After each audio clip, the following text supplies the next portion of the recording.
मैं सुनिया उच्चियां दीवारां रखियां इस दिल दे चार चफेरे नाले सांभ के रखनिया कोई दिल ते न ला ले डेरे। नुमाइंदगी और खुशी ये दोनों गाते थे, लेकिन कैसे इत्तफाकन एक दूसरे से मिले और अभी शादी हो गया और उसके बाद इन्होंने नाम चेंज करके म्यूजिकली मैरिड रख लिया। इनसे जानते हैं इन्हीं की कहानी, इन्हीं की जुबानी। उर्दू पॉइंट की वीडियोस देखने के लिए हमारा चैनल सब्सक्राइब कीजिए और बेल के आइकन पर क्लिक कीजिए ताकि आप हमारी तमाम आने वाली वीडियो से बाखबर रह सकें। म्यूजिकली मैरिड की बहुत लंबी कहानी है।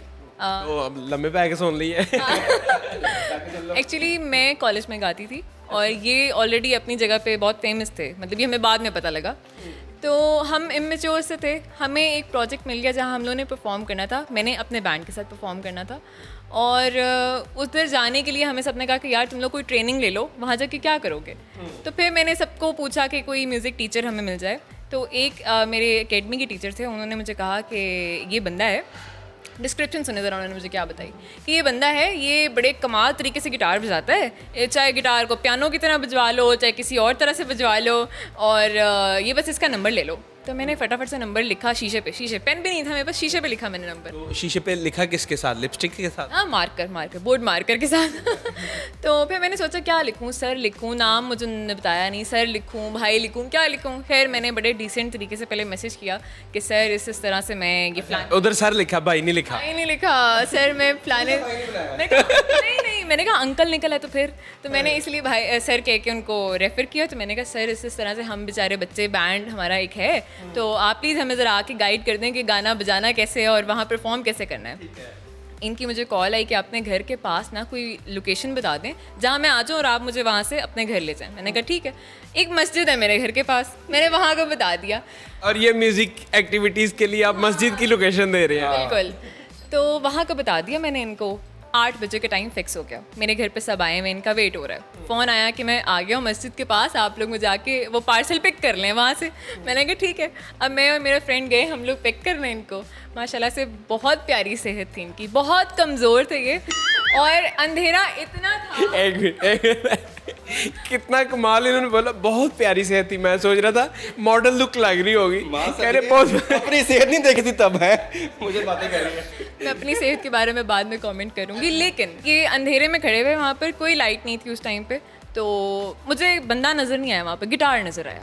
तो मैंने ना कहा यार ये गिटार नज़र आ रहा है, लगता है ये वही पार्सल है जो हमने पिक करना।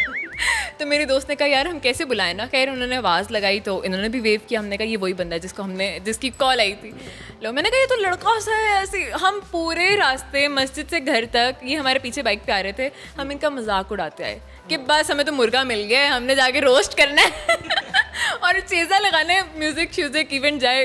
अच्छा कितने लोग इंतज़ार कर रहे थे आप लोग? 5 लोग थे और 2 हम पिक करने जो आए थे। बाकी घर वालों को तो नहीं पता कि हम क्या कर रहे हैं, क्या किट लगा रहे हैं रास्ते में, वो तो वेट कर रहे हैं कि सर आ रहे हैं म्यूजिक सिखाने।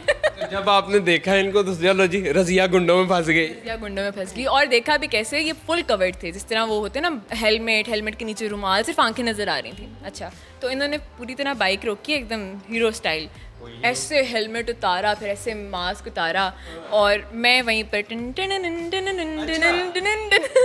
और ये मुझे क्या कह रहे हैं, बेटा अंदर कहाँ से जाना है। और मैं इनको बेटा कह रहे थे कितनी एज में फ़र्क है, यानी कि ऑलमोस्ट 8 years। तो खैर मैंने फिर इनको कहा, मैं होश में आई, मैंने कहा सर वहाँ से अंदर जाना है। फिर मैंने कहा कोई नहीं, मजाक तो उड़ाना ही उड़ाना है, वो तो कायम है अपनी जगह पे, प्यारे हैं तो खैर है। तो अच्छा आपको मतलब क्रश हो गया, यानी आपने कहा ये प्यारा है? Kind of. अब देखो मान नहीं रही, शादी कर ली और अब मान नहीं रही। Kind of. तो फिर खैर इन्होंने जब गिटार वाकई हमें सुनाया तो उस टाइम पे डेड साइलेंस थी रूम में और हम बस इनको सुन रहे थे। फिर हमने इनका इंटरव्यू लिया प्रॉपर कि अच्छा आप कब से बजा रहे हैं। और इन्होंने भी हमें बड़े, जिस तरह वो दादी माँ नहीं बच्चों को कहानियाँ सुनाती, ये आते थे हमें कहानियाँ सुनाते थे, हम सुनी जाते। बट खैर इन्होंने कम कुम कोई करना नहीं है, इन्होंने कहानियाँ ही सुनाओ। आपको पता चल गया था कि भाई इनको कुछ नहीं आता? सारा बैंड बैठ के ना पैसे देखता था, यार बड़ा अच्छा गिटार बजा रहे थे। मैं कहता था तुम भी बजा लो भाई। नहीं ये हमसे नहीं बजेगा जैदी भाई, ये नहीं होगा हमसे। अच्छा दूसरे जैदी भाई कहते थे, ये भाई नहीं थी? ये मैंने कभी नोट ही नहीं किया था, तो बाद में नोट करना शुरू किया। ये नोट कब करना शुरू किया, यानी तार कैसे मिलना शुरू? आज बता ही दें ये आप बताओ। नहीं अब मैं आपसे भी जानना चाहूँगा, उन्होंने तो बता दिया कि भाई टिन शुरू हो गया। दिमाग में ये बात डाली गई है, मतलब हमारे घर वालों ने और लोगों ने डाली कि यार आप लोग अरे बहुत शरीफ आदमी थे। हाँ बात डाली गई, अंदाजा करें। अपने बारे में कुछ सोचो यार, मतलब तुम आर्टिस्ट बनते हो, तुम्हें समझेगा ही कोई आर्टिस्ट नहीं, उतनी देर तक आपको कभी ख्याल नहीं आया था इनका? नहीं, कभी भी नहीं है इस लिटरली। और ये सही कह रहे हैं। और इवन मैं इतनी ऐसे करके ही बात करता था। हाँ, और मैं भी इतनी अच्छी दोस्त थी कि मैंने इनको कभी शो नहीं कराया कि कोई दिल में पसंद भी है या कुछ। मैं बस दोस्तों की तरह, म्यूजिक की तरह या एक बड़े रिस्पेक्टेबल बंदे की तरह इनसे डील करती थी। लेकिन आपको ये पसंद? चोरी ऊपर से ये था ना, इंटरेक्शन बहुत कम होती थी हमारी। लाइक जब कोई इवेंट आया तब जैसे मैं चला गया, इनके बैंड को तैयारी करवा दी, इसके अलावा इतनी इंटरेक्शन थी नहीं, तो ऑब्वियसली बंदा इतना नोट भी नहीं करता। जिंदगी के और बड़े झमेले थे। और क्या झमेले थे आपको? नौकरी, पढ़ाई, ये कम झमेले हैं। अभी क्या कर रहे हैं वैसे आप by profession? By profession software engineer हूँ। इसके अलावा मैं मास्टर्स कर रहा हूँ प्रोजेक्ट मैनेजमेंट में। शादी की बात कैसे हुई? हम लोग मिलते भी जब थे ना तो बड़े कैजुअली, क्योंकि मुझे पर्सनली इनसे बहुत डर लगता था। इनका ऑरा ऐसा था, मतलब ये स्ट्रेट बात करने वाले। और मैं अभी भी मेरी नेचर ऐसी है स्ट्रेट बात करना। और मतलब जब मैं किसी को गाइड कर रहा होता हूँ या टीच कर रहा होता हूँ तो मैं बहुत स्ट्रिक्ट होता हूँ। फिर आप पढ़ाइएगा नहीं यूनिवर्सिटी में? बिल्कुल भी नहीं। तो खैर ये होता था कि मेरे बैंड मेंबर्स जितने भी थे माशाल्लाह बड़े अच्छे, सब टैलेंटेड थे, लेकिन उनके साथ लाइफ में ऐसी प्रॉब्लम्स थी कि सबको जॉब करनी पड़ गई। तो सब अपने अपने कामों में, कोई पढ़ाई में बिजी हो गया, ये वो।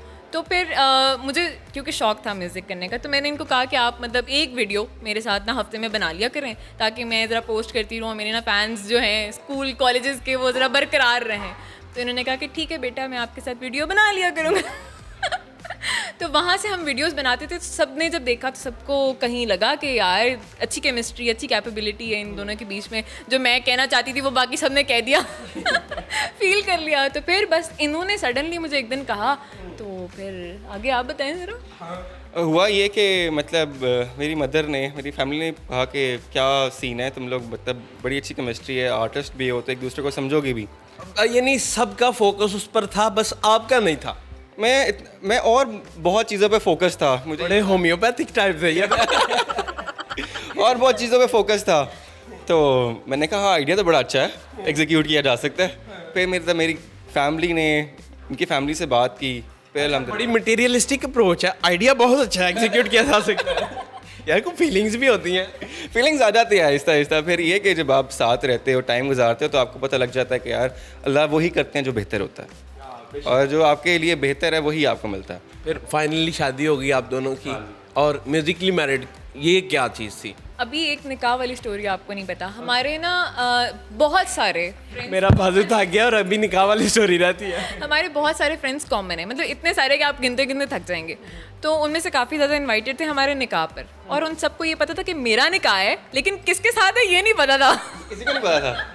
ये क्या बात हुई? ये सरप्राइज था मेरी तरफ से उनके लिए कि देखो यार ये हो गया आज। जो वीडियोस में आप देखते थे वो आज असल में हो रहा है। और हाँ, सब ब्राइडल रूम में सबने कहा ये बाहर किसका नाम लिखा बोर्ड पे, ये क्या हो रहा है। और फिर मैंने कहा यार दूल्हे के आने का वेट करो फिर पूछना। अच्छा, यानी दोस्तों को किसी को नहीं था पता? मेरे दोस्तों में जो बहुत क्लोज दोस्त है ना मेरे, 4-5 ऐसे, उनको पता था मेरा निकाह, और किसी को नहीं पता था। अब देखें, यानी आप दोनों एक दूसरे को सपोर्ट करते हैं, माशाल्लाह इसी तरह करते रहे। आप कब से गा रहे थे? वो तो कॉलेज में गा रही थी, आप सॉफ्टवेयर इंजीनियर से, लेकिन गिटार आप पियानो की तरह बजा रहे होते हैं बकौल, जैसे उन्होंने कहा। मैं यूनिवर्सिटी में था, तो यूनिवर्सिटी में मैंने गिटार बजाना शुरू किया था। फिर यूनिवर्सिटी में इस तरह आतिफ, हमारा सीनियर था आतिफ असलम, और लाइक वो पास आउट हो चुके थे, मगर कभी ना कभी वो यूनिवर्सिटी चक्कर लगाते थे, गौहर मुमताज़। तो मतलब डिफरेंट लोगों को देख देख के मैंने थोड़ा थोड़ा गिटार बजाना शुरू किया। फिर बहुत लोगों ने मुझे गाइड किया, मैंने लोगों को देख देख के सीखा, फिर लोगों ने सपोर्ट किया। तो फिर आहिस्ता आहिस्ता ऐसे मतलब गिटार बजाना आ गया। गाते भी हैं? गाना मैंने बाद में शुरू किया। एक्चुअली मेरा एक दोस्त था, बहुत अच्छा दोस्त, फराज कामरान, मतलब ही यूज्ड टू सिंग, और वो मुझे बड़ा अप्रिशिएट करता था कि यार गाओ। फिर मेरी अम्मी ने मुझे पुश करना शुरू किया कि यार तुम सिर्फ गिटार क्यों बजाते हो, गाते क्यों नहीं हो। फिर ऐसे हुआ कि गाना शुरू किया, फिर लोगों को आवाज़ अच्छी लगी, फिर गाना शुरू कर दिया। आप लोगों की एक शादी की वीडियो भी बड़ी वायरल हुई थी जिसमें आप गा रहे थे, उस हवाले से थोड़ा बताइएगा। हम उम्रा पे गए हुए थे और वो हमने लगाई थी बारात वाले दिन। ऐसे ही रैंडमली इनकी अम्मी ने इनको वो टप्पा सुनाया कहीं, और इनके दिमाग में वो अड़ा हुआ था। तो इन्होंने मुझे कहा कि यार ये 2 लाइन्स हैं, ये जल्दी से याद कर लो, और ये इसको ना रिकॉर्ड करके एक छोटा सा कवर लगा देते हैं। हमने स्टोरी पे अपलोड किया, हम लोग उसके बाद हफ्ते बाद उम्रा करने चले गए। उम्रा करके आए हैं तो मतलब मैसेजेस और इतनी पोस्ट, हमने कहा क्या हुआ है, देखा तो वो जो हमारी स्टोरी थी वहाँ से किसी ने वो अपने अकाउंट पे पोस्ट किया और वो वायरल हुआ था। ऐसे क्रेडिट किसी ने नहीं दिया और वो वायरल हुआ। लोगों को पता नहीं था वो हमारी वीडियो है। यानी आप बकायदा शादी के कपड़ों में और गाया आप लोगों ने और उसको अपलोड कर दिया और वो वायरल हो गया। एग्जैक्टली ऐसे ही हुआ है। अब ये एक बड़ा आपका जो फेमस हुआ था एक दूसरा भी, वो चाय वाला जो है, वो थोड़ा सा मुझे एक्ट करके थोड़ा सुनाए तो सही, ताकि मैं जानना चाह रहा हूँ। चाय मंगवा लेते हैं और कर देते हैं एक्ट, मसला ही नहीं है। चाय मंगवाई जाए जी। नाज़रीन, अभी चाय आ गई है और मैं कबाब में हड्डी बन के इधर बैठ गया हूँ। इनसे इनका गाना सुनते हैं। चलें जी, क्यों।